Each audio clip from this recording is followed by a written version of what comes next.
si Cassandra Ong can still use her property. Kahit alam natin, nagaling yun sa Pogo. And that's the reason why the issuance of contempt is just right and proper for her. One quick question only, Mr. Chair.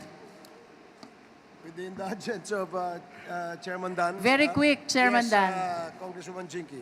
Having heard about all the bank accounts, may I know from Ms. Baterna, are you willing to execute a waiver of bank secrecy law? Waiver. Naka-close na po yung account, Mr. Chair. Nonetheless, it is still protected by the bank secrecy law. So the question, Ms. Baterna, ikaw ba handang pumirma ng waiver? Binibigyan mo ng karapatan ang Quadcom na makita lahat ng bank transactions mo. It is answerable by yes or no only. Yes po, Mr. Chair. Mr. Chair, I'm requesting the Quadcom to facilitate the necessary waiver as manifested by Ms. Baterna. And as a follow-up question, Ms. Baterna, ano po ba ang mga bangko ninyo? China Bank po. China Bank, what branch? Angeles, Mr. Chair. What else? Yun lang po, Mr. Chair. One bank only? Yes po sa akin, Mr. Chair. It's quite hard to believe, Ms. Baterna. Yes po, Kung Mr. ikaw Chair. magwe-waive, make sure you waive all bank accounts. Yes po, Mr. Chair. I'm requesting the Quadcom, Mr. Chair, that we facilitate the necessary waiver. Thank you, Mr. Chair. Mr. Thank you, Chairman, Congresswoman Jinky. in addition to... Please Okay. let the chair make a quick statement with respect to the manifestation of Congresswoman Jinky.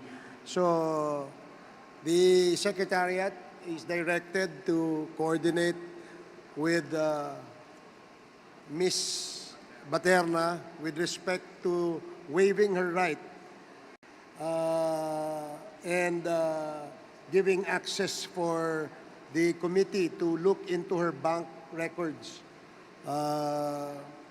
And that she is willing to tell all to this committee. Yan lang ba ang bank account mo? China Bank lang? Yes po, Mr. Chair. Wala ka na ibang bank account? Dati po meron AUB pero hindi ko nilipat ko na po kasi sa China Bank, Mr. Sige. Chair. Chairman Dan Fernandez. Miss Ronaldine Baterna, alam mo, sa totoo lang, talagang gustong-gusto ka namin tulungan. As a matter of fact, kung tatanungin mo, kasi single mom ka, gusto na namin sana makauwi ka na ngayon. Unfortunately, yung mga ebidensya that na nakuha namin leads to the fact that nakapag-issue ka ng mga cheque at si Cassandra Ong nagpadala sa iyo ng malalaking pera. If I may, no, if I may ask you, no, yung Whirlwind Corporation, nagpadala rin sa iyo ng malalaking pera doon sa checking account mo.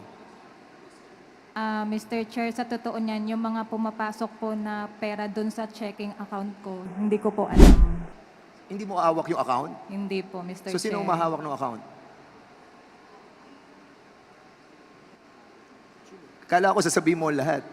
Sabihin mo na lahat para at least tulungan ka namin. Kasi po, Mr. Chair, meron po akong sarili, yung savings ko po. Aside po sa savings account na personal ko, meron po akong checking account na parang pina-open lang po para lalagyan po nila ng pera. So, ibig mo sabihin, ikaw nag-open ng checking account, pero hindi ikaw may hawak ng checking account. So, in other words, sila nakakakuha, sila nagwi-withdraw. Yes po, Mr. Chair. Pinapapirma lang po nila sa akin. So, in other words, Mr. Chairman, talagang ginamit siya ng mga Chinese personalities at sila po talaga yung ginagamit